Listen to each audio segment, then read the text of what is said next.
Hey everybody, what's up? Welcome back to Wild Thing Yoga. My name is Mackenzie and I'll be your teacher during this tutorial on how to get upside down. Today we're going to be working on supported and tripod headstands, the queens of the asana practice. So for our headstand practice, we really do need nice and toned and controlled core muscles. So if you want to hit pause, check out our total core video. It was posted in September, and I guarantee it'll get your abs really, really strong so that you can get yourself upside down. The link for that video will be in the comments below, so feel free to click on it, take the class, and come back. Or if you're ready to try now, let's get started. So the most important thing about our headstand practice is that we never ever jump into a headstand. Our necks are going to be on the ground. So our cervical spine is in a very fragile state. By kicking up or jumping, we could hyperextend our necks, and that could become really problematic. So never jump your feet off the ground and try to kick up into your headstand. To make it easier to get upside down, we want to create this equilateral triangle base where our elbows and our head, or our hands and our head for tripod headstands, are about the same distance apart. So for supported headstand, we're going to start with that one first. We're going to want to measure out a base. So grabbing hold of opposite elbows with the hands, this is about as wide as you want your elbows. You don't want them any closer or any wider apart. To make sure that we stay in this equilateral distance, we're going to use our forearms like levers and just kind of pop them up. We interlace our hands and create this little bowl shape which we're going to rest our head into. The part of the head that's going to touch the ground is your hairline. The part where if you were going to put a sweatband on, like this was an 80s music video, dance film, that's the part of the head that would be on the mat. So to start off, I'm going to just show you what it looks like to set up. Our forearms come down onto the mat. We take our distance, we measure it out, use our little lever arms, come forward and interlace the fingers. We're going to place the head down into the mat, cradling the head with the hands. Maybe from here, we tuck up under the toes and lift the hips up. So that's option one. I'm going to flip myself around so you can see from a side profile what that'll look like.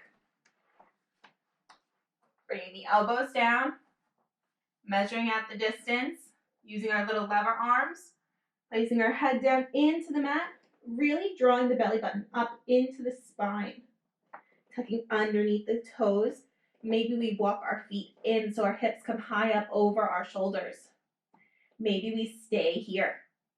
Maybe we pull one foot in towards the booty and we bring it down.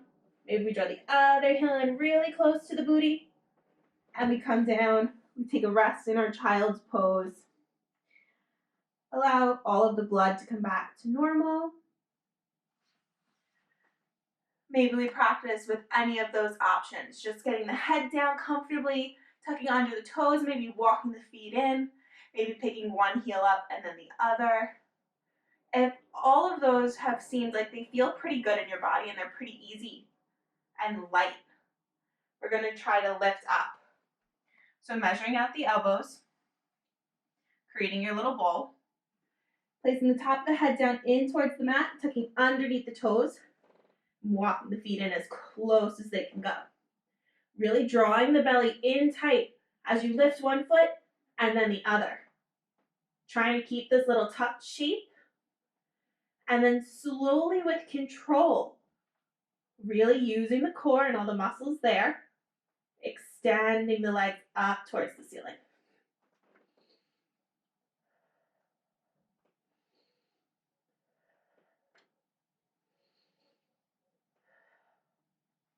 And then when you're ready, splitting the legs, coming down slowly, finding your child's pose once more.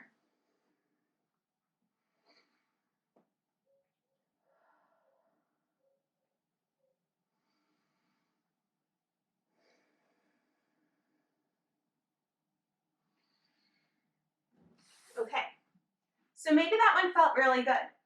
We're going to move on to tripod handstand. It's a little bit different, but the same concept. We want the head and the hands to be in that same equilateral distance like we had in our supported headstand.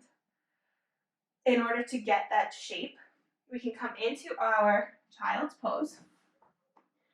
Bring the hands so that they're underneath the shoulders and glue the elbows in. From there, we can lift up onto our knees and really find this distance of our head that feels comfortable. From here, we can tuck underneath the toes. We don't want our elbows to splay out. We want to keep them hugging in like chaturanga arms and walk our feet in. Maybe from here, we can pick one foot up and then the other. And then with control, extend the legs up.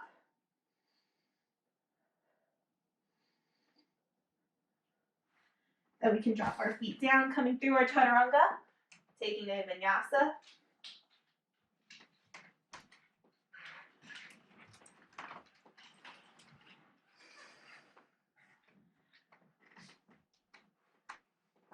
So those are the two variations of headstand. And from there, you can do a bunch of fun things. Entering tripod headstand from a wide-legged forward fold, straddling the legs up.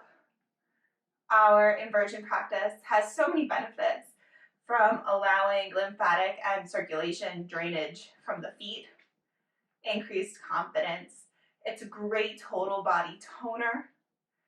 So if you got it today, great. If not, it's no big deal. Headstand is not the epitome of yoga. It is just a tool that we gain in confidence, in strength, in getting over fear. The most important thing to remember is that if you didn't get it today, that doesn't mean you won't get it tomorrow or a week or a month or a year from now. When we walk the path home, we will always end up getting there. The postures come, the practice comes. Just stay with your breath and honor yourself. I hope you have a wonderful rest of your week. Enjoy your Sunday. Namaste.